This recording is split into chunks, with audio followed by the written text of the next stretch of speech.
Dok, tema kita pagi ini adalah bahaya stres bagi ibu hamil dan janin. Karena kayaknya setiap bumil itu juga pernah dan hampir dulu saya juga pernah ngalamin stres nih, Dok.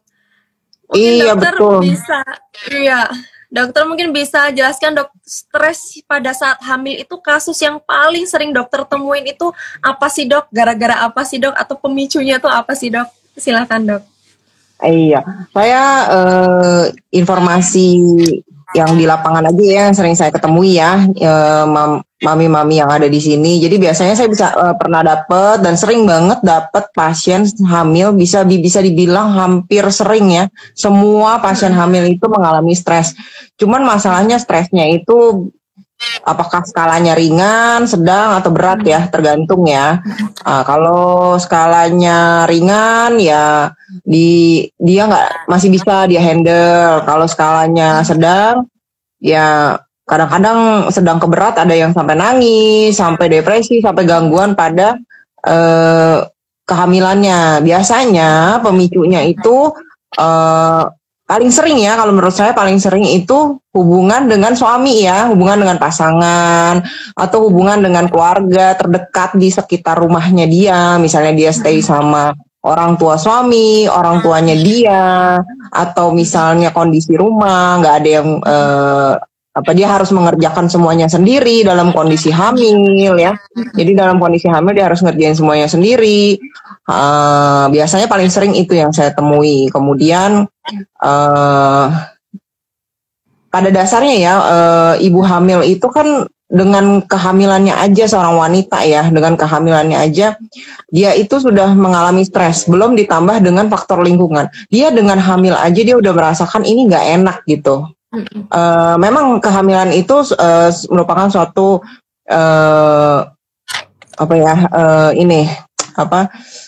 keadaan yang membahagiakan yang ditunggu-tunggu. Tapi seiring perjalanan kan perubahan hormon terjadi ya di dalam tubuh seorang wanita ya.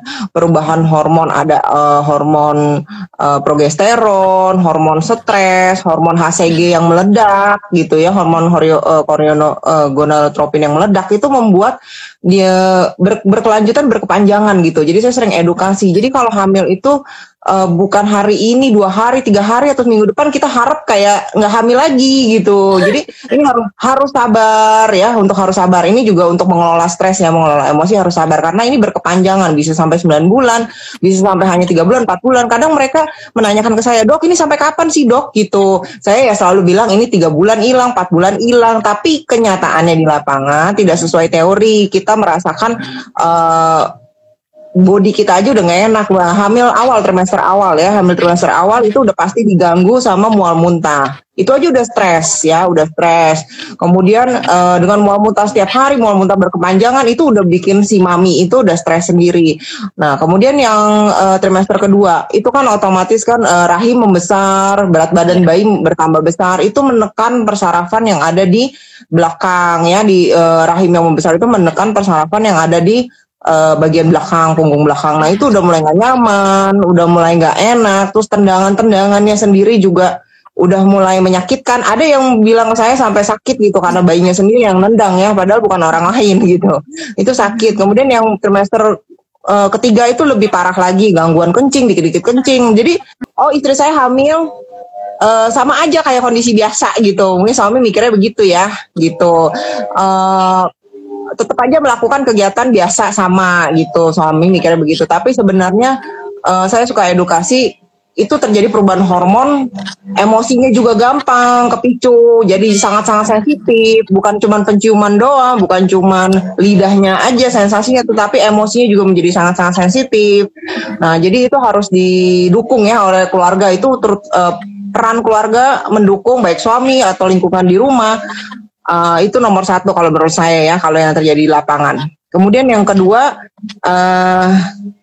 mungkin ya ada masalah-masalah medis yang lain. Misalnya dulu pernah kecemasan, dulu pernah gangguan keguguran berulang nih gitu. Jadi pernah keguguran. Nah pasti cemas tuh, pasti tanya lagi ke saya, gimana ya dok yang sekarang, kira-kira bisa nggak sampai 9 bulan, kira-kira nanti keguguran lagi nggak gitu. Saya suka kasih solusi, ya udah dijalanin aja, banyak berdoa tentunya, banyak istirahat. Jadi biasanya itu ada trauma keguguran, trauma pernah melahirkan bayi cacat, pernah melahirkan bayi tidak nyampe 9 bulan. Nah, itu biasanya menimbulkan kecemasan.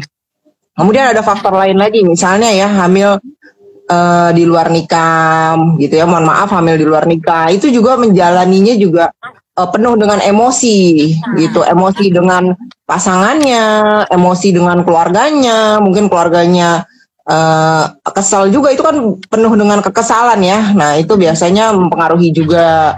Kemudian bagi mereka yang mengkonsumsi kafein dan alkohol ya, saya pernah dapat itu yang, dok saya nggak bisa nih, kalau ke dokter saya udah tahu deh, dokter pasti ngelarang saya deh merokok, kalau dokter udah pasti deh ngelarang saya minum alkohol, jangan bilang begitu ya. Saya pernah ketemu yang kayak gitu. Ya udah, saya bilang ya dikurangin, kalau memang ketergantungan ya nggak apa-apa dilanjutkan. Itu kan bisa berdampak pertumbuhan janin terhambat, nanti bayinya lahirnya kecil, tidak sesuai usianya gitu ya, kecil masa kehamilan. Nah, itu biasanya wanita-wanita yang tidak bisa menghentikan kebiasaan merokoknya dan alkoholnya juga pasti ada sedikit banyak mengalami gangguan emosi, karena dia melarikan stresnya itu, tempat pelariannya ya ke minuman, ke kafein, ke rokok gitu ya. Kemudian ada lagi yang paling penting ya kalau menurut saya ya, sumber dari masalah ya, ini mohon maaf, ada sedikit masalah keuangan. Nah, itu juga termasuk memicu gitu. Karena dengan apa ya, kayak misalnya dia harus mengurus, contoh sederhananya saya suka banyak temui gitu ya, dia hamil punya anak satu, tapi anaknya yang pertama itu masih umur 2 tahun. Kita tahu anak umur 2 tahun kan lagi repot-repotnya ya, lagi repot-repotnya gitu, belum mandiri. Kemudian dia di rumah nggak ada asisten, bahkan mamah nggak stay sama mamah juga gitu. Nah, terus kemudian suaminya pergi kerja kan. Nah, itu juga harus dicarikan asisten. Saya suka mendorong kalau bisa asisten, atau kalau nggak mamah dihadirkan gitu, karena menjadi ini juga menjadi beban juga ya, sedikit banyak gitu kalau saya temui. Apalagi ya, oh ya, yang terakhir yang jarang ya, biasanya mamahnya ini harus sehat ya. Jadi seorang wanita yang ingin hamil, saya juga pernah ketemu ini. Jadi lucu sekali nih, saya pernah ketemu di lapangan. Saya nanya, saya tidak terima wanita ini dalam kondisi mentalnya tidak sehat gitu ya. Dan mamahnya, keluarganya pun juga mengakui gitu. Nah, tapi yang harus diprioritaskan adalah kesehatan mental mama pada saat hamil gitu. Karena mamahnya itu juga tidak hamil aja mentalnya keganggu gitu ya. Kan memang ada wanita-wanita yang mentalnya keganggu ya, kejiwaannya agak sedikit keganggu. Saya nggak bilang gila ya, maksudnya ada kan kelainan mental kan banyak macam ya. Ada depresi, memang nggak diapa-apain juga depresi, nggak lagi hamil pun suka depresi, cemas berlebihan, khawatir berlebihan, suka galau berlebihan. Ada juga berbagai banyak macam diagnosa medis kejiwaan ya, selain bukan gila gitu, bukan gila. Jadi yang lain ada keterlibatan emosi, gangguan gitu emosi. Nah, dia itu kalau menurut saya sebaiknya diterapi dulu. Bukan saya melarang hamil, bukan, tapi sebaiknya diterapi dulu, konsultasi dulu dengan dokter psikologinya atau psikiaternya. Ketika sudah siap, kayak misalnya gangguan bipolar, saya suka dapat nih minta gangguan bipolar gitu ya. Terkontrol dulu, kemudian baru hamil. Jadi terkontrol dulu baru hamil, karena dengan tidak terkontrol segala sesuatu penyakit, baik itu kejiwaan maupun organik itu seperti misalnya mahnya tidak terkontrol, atau batu empedunya tidak terkontrol, nyeri kolik yang berlebihan, nah itu dia akan lebih terpicu pada saat hamil gitu. Jadi semuanya harus dalam kondisi terkontrol dulu. Karena misalnya kayak sederhana aja yang kita tahu, orang awam rata-rata tahu, saya punya sakit mah nih, saya punya sakit mah, tapi lebih terpicu lagi dok, lebih sensitif lagi dok pada saat hamil. Iya betul gitu ya, karena kita dengan hamil itu banyak mengeluarkan hormon-hormon stres dan lebih memicu mah lagi. Nah, kemudian kayak misalnya saya punya batu empedu, tapi kenapa ya kalau pada saat hamil saya bisa dapat serangan yang lebih hebat lagi? Iya betul, karena akan lebih sensitif lagi. Nah, ini juga sama untuk kejiwaannya harus disiapkan dulu. Memangnya tidak asal, itu makanya saya setuju sekali kalau misalnya mau menikah, mau hamil, itu semuanya kejiwaannya emosinya disiapkan dulu, kondisi lingkungan dan segala macam disiapkan supaya hamilnya pada saat hamil rileks gitu, mencegah hal-hal yang tidak memperberat, tidak memperburuk begitu. Sangat kompleks sekali ya dok ya. Ya. Dokter jelaskan, mungkin bisa saya ulang tadi dokter jelaskan tentang mungkin secara fisik anaknya normal nggak ya, ibunya yang darinya tadi kurus sekarang udah perutnya membesar, ada stres, maka ada suka insecure dan itu bisa bikin stres. Terus secara ekonomi juga tadi dokter bisa menjelaskan ini mampu nggak mengakomodasi anaknya, bisa nggak beliin popoknya, bisa nggak ini itu gitu. Terus tadi juga dokter bilang kesehatan mentalnya juga perlu diperhatikan gitu. Dok, setelah dokter jelaskan semua tadi itu sebenarnya stres pada ibu hamil itu berarti berdampak nggak terhadap janin? Berdampak langsung nggak dok terhadap janin? Nah ini ya stres itu kalau dari ringan, yang berat itu terutama berdampak langsung ya. Stres itu berdampak langsung pada janin. Mungkin mama-mama pada nggak sadarin ya. Itu karena kalau kita stres itu kan kita mengeluarkan hormon ya, namanya kortisol. Kita tahu kalau hormon stres itu namanya kortisol. Kalau hormonnya itu banyak, berat gitu ya, ke jumlah besar yang dilepaskan, itu menyebabkan penyempitan pada pembuluh darah. Dia menyebabkan penyempitan pembuluh darah sehingga aliran oksigen dari mamah ke bayi itu terganggu. Kalau aliran oksigen dari mamah ke bayi itu terganggu, maka bisa terjadi prematur. Nah, saya sering temuin tuh kalau misalnya pasangan suami istri habis berantem ya, harusnya yang ngejoin saya juga ada bapak-bapak ya, jangan ibu-ibu aja. Jadi abis berantem pasangannya, istrinya suka curhat ke saya di belakang suaminya gitu. Abis berantem itu dia bisa ngeflek gitu ya, flek coklat, bisa keluar darah gitu. Nah, jadi karena dia berantem, dia stres, nggak merasa disayang suaminya gitu. Akhirnya hormon kortisol banyak, jadi pembuluh darah menyempit, jadi asupan oksigennya berkurang. Nah itu bisa stillbirth juga, lahir meninggal gitu, bisa di kapanpun. Jadi peran besar ya, jangan kadang-kadang kita mikir oh cuma berantem doang dia nggak stres gitu. Itu harus dijaga, harus didukung juga. Kemudian karena pembuluh darahnya menyempit, otomatis tekanan juga akan tinggi ya, tekanan tinggi. Karena kan kita pembuluh darah kan harus dalam kaliber yang normal. Kalau kaliber yang normal, otomatis tekanannya nggak tinggi. Karena dia menyempit, otomatis tekanannya jadi tinggi. Jadi itu bisa memicu juga preeklamsi gitu ya. Pada mama bisa tiba-tiba tekanan darahnya tinggi gitu. Kemudian mamahnya kan stres, makan terus yang manis-manis, kan ada mama yang ya, perempuan kan rata-rata begitu ya, stres, makan terus yang manis-manis, makan terus yang manis-manis. Nah akhirnya jadi bisa diabetes ya, diabetes yang tadinya nggak diabetes jadi memicu diabetes gestasional, bisa juga kayak gitu. Kemudian kita tahu nih, apalagi kalau lagi COVID berapa tahun ini kan kita selalu bilang hati yang gembira, kita obatnya adalah hati yang gembira. Ini juga sama, hamil juga harus hati gembira supaya daya tahan tubuhnya nggak turun. Kalau daya tahan tubuh sudah turun, nanti masuk infeksi, nanti keputihan bisa sampai hijau, keputihan terus berulang, gampang rentan, gampang kena COVID. Makanya kenapa ibu hamil tuh kalau bisa stres kena COVID juga gitu, bisa keputihan, infeksi, bakteri. Nah itu ada pengaruhnya juga ya. Jadi kemana-mana itu pengaruhnya. Kemudian yang jelas yang pasti bisa depresi ya. Kalau udah stres tuh udah pasti depresi.